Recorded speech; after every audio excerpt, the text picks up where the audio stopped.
오늘도 하나님 우리를 사랑하시며 영원한 복 가운데 함께하고 계십니다.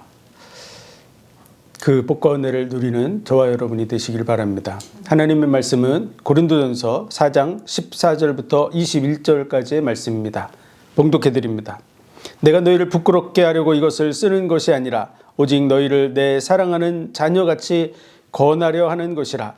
그리스도 안에서 1만 스승이 있으되 아비는 많지 아니하니 그리스도 예수 안에서 복음으로써 내가 너희를 낳았음이라. 그러므로 내가 너희에게 권하노니 너희는 나를 본받는 자되라. 이로 인하여 내가 주 안에서 내 사랑하는 신실한 아들 디모데를 너희에게 보내었노니 저가 너희로 하여금 그리스도 예수 안에서 나의 행사 곧 내가 각처 각 교회에서 가르치는 것을 생각나게 하리라. 어떤 이들은 내가 너희에게 나아가지 아니할 것 같이 스스로 교만하여졌으나 그러나 주께서 허락하시면 내가 너희에게 속히 나아가서 교만한 자의 말을 알아볼 것이 아니라 오직 그 능력을 알아보겠노니 하나님의 나라는 말에 있지 아니하고 오직 능력에 있음이라. 너희가 무엇을 원하느냐? 내가 매를 가지고 너희에게 나아가랴. 사랑과 온유한 마음으로 나아가랴. 아멘. 기도하겠습니다.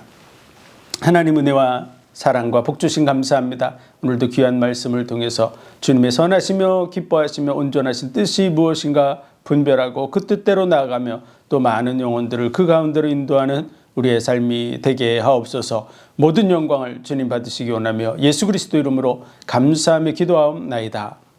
아멘. 고린도 교회 많은 문제를 가진 교회라고 말씀드렸습니다. 그 고린도 교회의 모습은 사실은 우리의 모습을 비춰주는 거울과 같죠. 우리들도 많은 문제들 속에 있습니다. 예수 그리스도를 믿는다 그래서 하루아침에 180도 바뀌지 않습니다. 여러 가지 많은 습관들을 그대로 가지고서 살아가죠. 그래서 평생을 걸리면서 다듬어져 간다고 보면 맞다 할 수 있습니다. 정말 그야말로 주님 앞에 갈 때까지 우리는 늘 연약하고 부족하고 문제 속에 있다라는 부분을 생각하고 있으면 어떻게 되죠? 오늘 말씀처럼 교만한 마음을 가질 수가 없습니다. 하나님께서는 이스라엘 백성들을 애굽에 보내서 그곳에서 종살이하다가 불러내면서 너희가 과거에 애굽에서 종되었던 때를 생각하라. 또 나그네 되었던 때를 생각하라. 이렇게 하면서 그 과거를 회상하게 하시는 것이죠. 그것을 왜 회상하게 하냐면 교만하지 않게 하려는 거죠. 내가 과거에 종이었지. 그렇게 생각하면 다른 종으로서 지금 일하는 사람을 보면 그들을 긍휼히 여기고 뭔가 이렇게 도와주고 함께하고 하는 그런 마음을 갖게 됩니다. 그러나 내가 종되었던 때를 잊어버리면 원래부터 그런 줄 알고 그들을 학대하고 이렇게 할 수 있습니다. 그래서 우리는 우리 스스로를 돌아볼 수 있는 그런 마음을 가져야 될 줄로 믿습니다. 바울은 고린도 교회가 정말 심각한 많은 문제를 가지고 있음에도 불구하고 하나님께서 함께 하실 것을 믿고 예수 그리스도께서 그들을 인도해 가실 거라고 믿기 때문에 감사했습니다. 우리도 우리 주변의 많은 성도들이나 주변의 많은 교회들을 보면서 동일한 마음을 가져야 될 줄로 믿습니다. 우리도 다 연약하고 우리도 다 부족하다 하는 부분에 대해서 같은 마음을 가져야 되고요. 내가 뭔가 먼저 깨달은 게 있다 생각하면 그것이 하나님의 은혜인 줄 믿으시기 바랍니다. 지난주에 우리가 살펴봤듯이 우리가 받지 아니한 것처럼 다 받아가지고 우리가 누리는 거거든요. 우리가 건강합니까? 그 건강도 하나님 주신 것인 줄 믿으시기 바랍니다.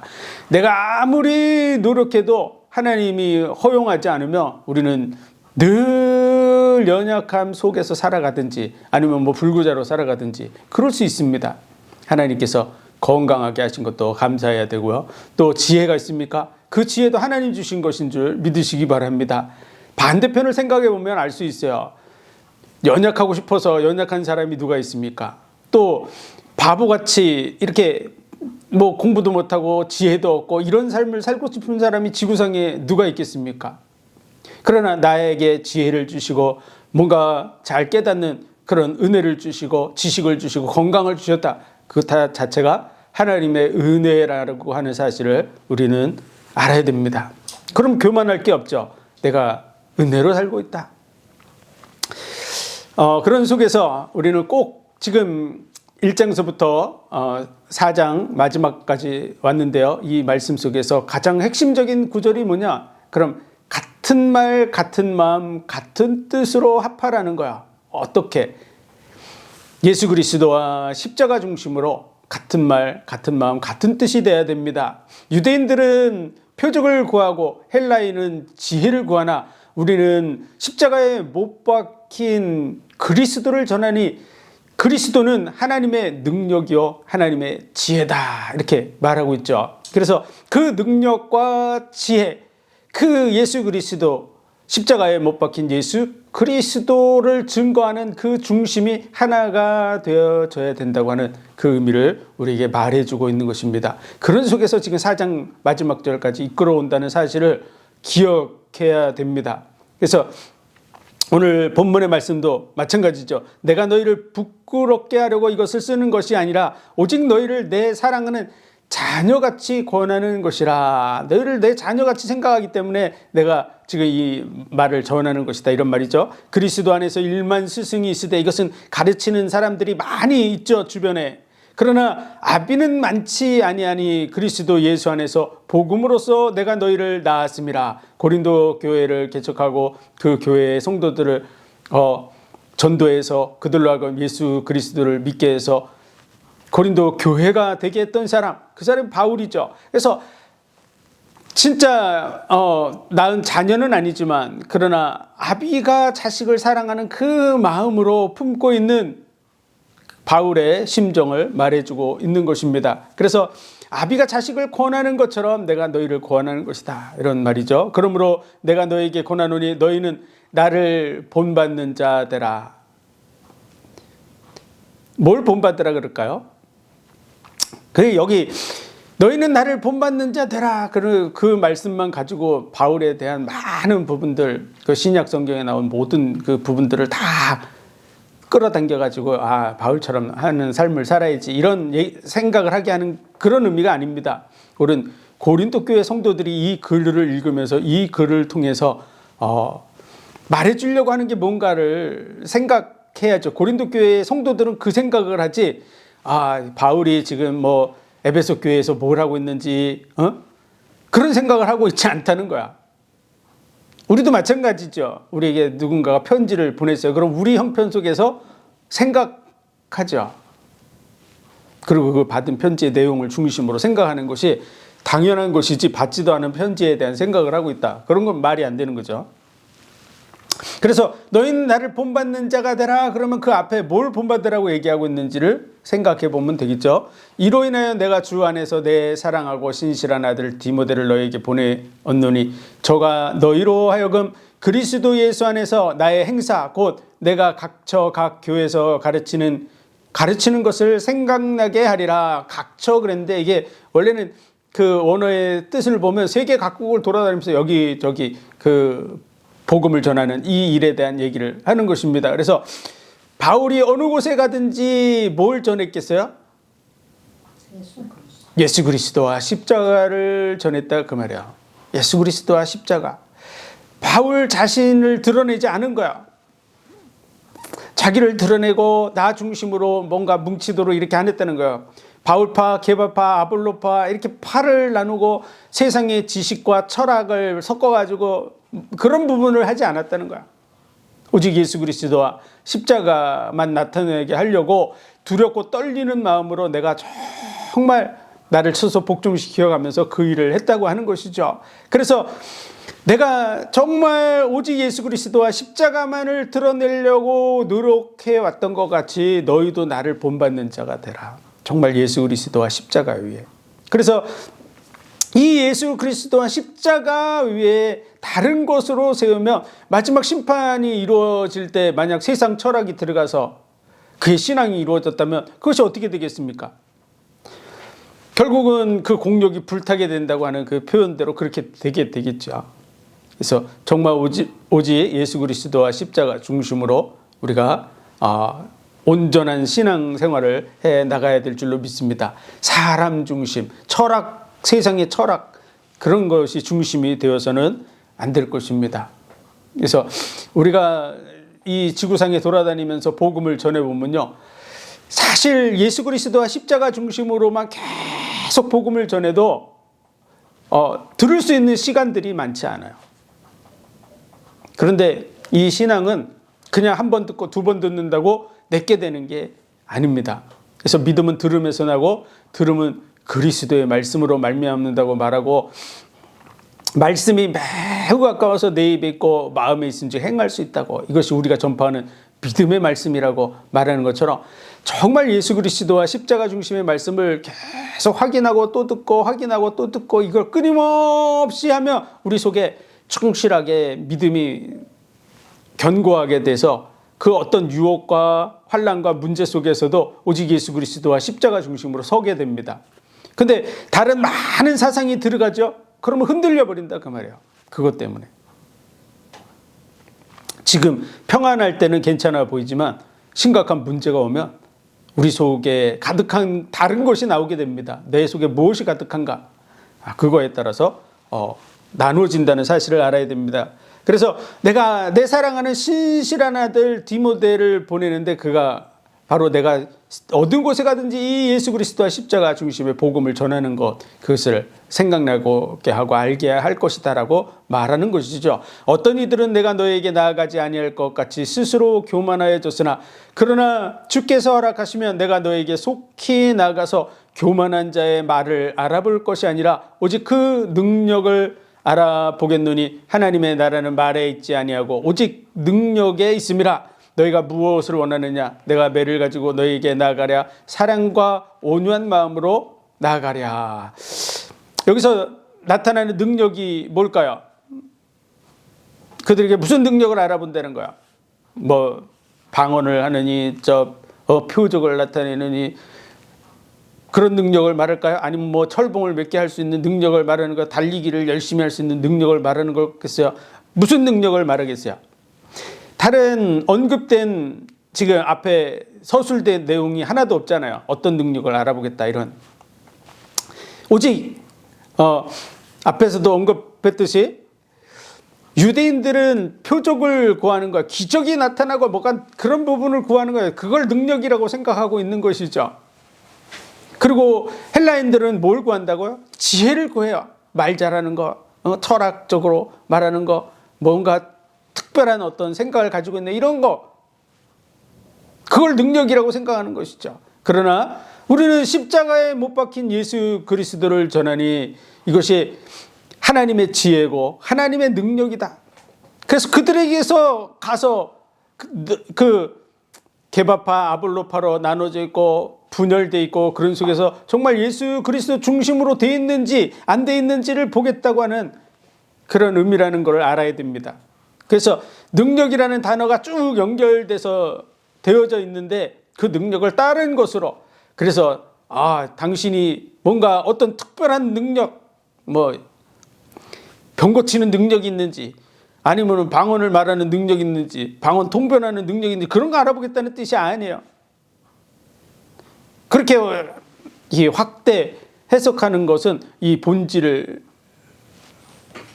흐리게 만드는 것이죠. 진짜 그리스도 안에 능력이 있다면 무슨 능력이 있어야 될까요? 그것은 예수 그리스도와 십자가 그를 통한 하나님의 그 구원을 확신하는 그 능력이 있어야 될 줄로 믿습니다. 그것이 구원에 이르게 하고 또 다른 사람을 구원하는 능력이 될 줄로 믿습니다. 그리스도인들에게 뭐 다른 능력이 있어서 내가 장풍을 날리는 능력이 있다, 그게 구원을 이룰까요? 네? 물 위로 걸어갈 수 있는 능력이 있다, 그것이 구원을 이루겠습니까? 우리 그리스도인들이 물 위로 걸어가는 능력이 있다 해서 물 위로 걸어가는 걸 전파하고 다니면은 그들이 구원을 받겠습니까? 하나님 앞에서 정말 우리가 꼭 확인하고 알아야 될 능력, 그것은 예수 그리스도와 십자가에 대한 분명한 확신, 그 사실을 증거해 나감으로써 많은 영혼을 구원하게 될 줄로 믿습니다. 그것이 생명을 살리는 능력이 된다고 하는 걸 알아야 됩니다. 그래서 이 능력이라는 단어를 다르게 해석해서 다르게 이해하게 만든다 그러면 문제가 되는 것이죠. 하나님이 원하는 게 뭔지. 그래서 정말로 바울이 처음에 얘기한 것처럼 같은 말, 같은 마음, 같은 뜻으로 합하라고. 정말 사도들과 12제자들에 대해서 여러 가지 이 서신서들을 해석하는 부분이 있는데요. 그런 속에서 정말 확실하게 우리가 이해해야 되는 것은요, 12사도가 뭘 전했다고요? 예수 그리스도와 십자가를 전했다 그 말이에요. 예수 그리스도 십자가와 그의 죽음을 이기고 부활한 예수님의 그 메시아 되심을 증거하는 것이 제자들의 사명이었어요. 율법을 증거하고 어떤 행위를 증거한다 그러면 그 누가 하고 돌아다녔을까요? 당시에 대제사장과 율법사들과 서기관과 바리새인들이 열심히 하고 돌아다니고 있는 거였죠. 그러나 12제자들은 그들의 핍박을 받으면서 정말 예수 그리스도와 십자가 그리고 그 죽음을 이기고 부활하신 그리스도를 전하는 그 일을 위해서 돌아다니면서 매도 맞고 핍박도 당하고 환난을 당하고 그런 속에서 교회를 세우고 제자들을 세우고 하는 일들을 행했다는 사실을 알아야 됩니다. 그래서 지금 신약 성경을 읽다 보면 그렇지 않은 내용처럼 보이는 부분들이 있어 보일지라도 사실은 그들의 본질은 뭐하는 사람들이었다고요? 예수 그리스도와 십자가를 전하는 그런 사명을 감당하는 사도들이다 그 말이죠. 사도들. 그런데 교회의 문제가 여러 가지 이런저런 문제가 있다 보니까 이 얘기도 하고 저 얘기도 하고 있을 뿐이지 그들의 본질은 그거예요. 그래서 오늘 그 가르침을 잘 받은 디모데가 가면 바울에 대한 얘기를 하면 바울이 뭐 하면서 돌아다닌다고 얘기하겠어요? 예수 그리스도와 그 십자가의 복음을 전했고 그걸 통해서 복음 받은 사람들을 교회로 불러내서 하나님의 자녀의 응답과 복을 누리며 또 예수 그리스도와 십자가의 복음을 전파하게 하는 그 일을 하게 했다고 얘기하게 되겠죠. 또 오늘날도 마찬가지죠. 교회가 세워졌는데 예수 그리스도와 십자가의 복음을 전하는 교회, 그것이 건강한 교회지 교회가 가서 딴 얘기하는 거죠. 뭐 해방신학을 얘기한다든지 뭐 그러면 그거 어떻게 건강한 교회라고 하겠습니까?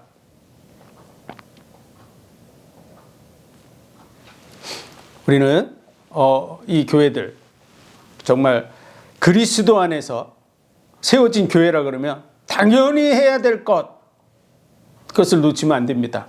그 중심으로 같은 말, 같은 마음, 같은 뜻으로 합하라는 그것이 바로 예수 그리스도와 십자가 중심으로 서야 된다는 얘기라는 걸 우리는 꼭 기억하고 이 말씀들을 이해해야 됩니다. 그래서 이게 1장에서부터 거의 4장 마지막 절까지 오다 보니까 긴 장편을 오다 보니까 이 중간을 뚝 끊어버리면 하나님의 나라는 말에 있지 아니하고 오직 능력에 있음이라. 그러면 말 잘하는 거 아무 소용없다. 뭐 기적이나 표적이나 능력이 있어야 된다. 뭐 귀신을 쫓아내는 능력이 있어야 그런 걸로 해석을 해도 이게 사람들이 헷갈리는 거죠. 왜? 앞에 것과 쭉 연결해서 읽지 못하니까. 그러나 1장에서부터 쭉 연결해서 이것이 이어졌다고 하는 걸 아는 사람이 보면 이 말이 안 되는 얘기라는 걸 알 수 있습니다. 그런 능력을 얘기하는 게 아니라는 거야. 그래서 우리가 분명하고 확실하게 말씀들을 전체적으로 이해해야 될 줄로 믿습니다. 만약 뭐 귀신을 쫓아내는 능력, 뭐 표적을 말하는 능력이 대단한 거고 그걸 내가 알아보겠다 그랬으면 바울이 무슨 얘기를 했겠어요? 내가 각처에서 귀신을 쫓아내는 능력, 그런 능력이 있어야 된다고 가르쳤겠죠. 그러나 그리스도인에게 그런 능력이 있어야 된다고 가르치는 성경 구절이 있습니까? 없습니까? 한 구절도 없잖아요. 근데 그와 같이 해석하고 가르친다는 것은 뭔가 심각한 문제가 있는 것이죠. 한 구절도 그 귀신을 쫓아내는 능력이 있어야 된다고 가르치는 구절이 없는데 그리스도인들은 이와 같은 삶을 살아야 된다. 방언에 대한 얘기도 마찬가지죠. 만약 방언이 구원받은 표적이고 증거가 확실하다. 그러면 다른 많은 교회들 골로새 교회나 뭐 고린도 거기도 마찬가지지만 에베소 교회나 다른 교회들 갈라디아 교회나 이런 데에서도 마찬가지로 너희가 방언을 해야 된다 이렇게 얘기했겠죠. 당연히 그게 구원의 관계가 심각하게 돼 있는 부분이라면. 그러나 왜 다른 교회들에게서는 그런 얘기들을 하지 않았을까요? 중요하지 않기 때문에 그렇죠. 그게 다룰 만한 가치 있는 게 아니기 때문에 한 번도 안 다룬 것이죠. 그래서 우리가 성경을 이해함에 있어서 전체적인 부분을 봐야 됩니다. 구약 성경은 어떤 의미를 가지고 있다고요? 하나님의 공의 앞에 나약한 인간의 모습을 보여주고요. 메시아가 와야만 해결된다는 것을 보여주는 거야. 그래서 많은 훌륭한 인물들이 있지만 그들은 인류의 문제를 해결할 수 없었습니다. 인류의 문제뿐만 아니라 자기의 문제도 해결이 안 되죠. 자기도 연약함에 휩싸여 있으니까. 심지어는 대제사장임에도 불구하고 자기를 위해서 속죄제를 드려야 되는 그 연약함 속에 있다고 하는 것이죠. 그래서 누가 와야 된다고요? 메시아가 와야 된다는 것을 끊임없이 알게 해주고 메시아를 바라보도록 하는 몽학 선생의 역할을 하는 것이 바로 구약입니다. 그런 속에서 신약 성경은 어떻게 되어 있을까요? 신약 성경은 사복음서는 예수 그리스도께서 자기 자신을 메시아라고 밝히고 자신을 통해서 구원이 이루어진다는 사실을 보여주는 것이 바로 사복음서입니다. 예수님이 직접 자기를 증거하고 있는 것이죠. 내가 바로 그 메시아다 라는 얘기를 해주고 있는 것이 사복음서의 내용이에요. 그리고 서신서들은 그의 제자들이 여기저기 전 세계를 돌아다니면서 예수 그리스도가 바로 성경이 약속한 그 메시아였다라는 부분을 증거해 주는 내용으로 되어져 있다는 걸 알아야 됩니다. 그래서 우리는 그게 큰 흐름이라는 걸 알고 그 흐름 속에서 성경을 보면 성경의 흐름 속에서 읽어오면 크게 벗어나지 않게 돼 있죠.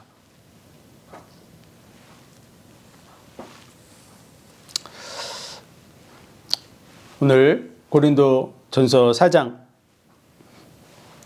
이 마지막 절까지의 이 모습을 통해서 교회가 바울파, 아볼로파, 게바파 이렇게 그리스도파로 이렇게 사람 중심으로 나눠지고 자기의 사상과 철학으로 나눠지는 부분에 대해서 받는 책망을 들으면서 사람 중심으로 나눠져서는 안 되겠다. 오직 예수 그리스도와 십자가 중심으로 같은 말, 같은 마음, 같은 뜻이 되어지도록 힘써야 되겠다는 마음을 가져야 됩니다.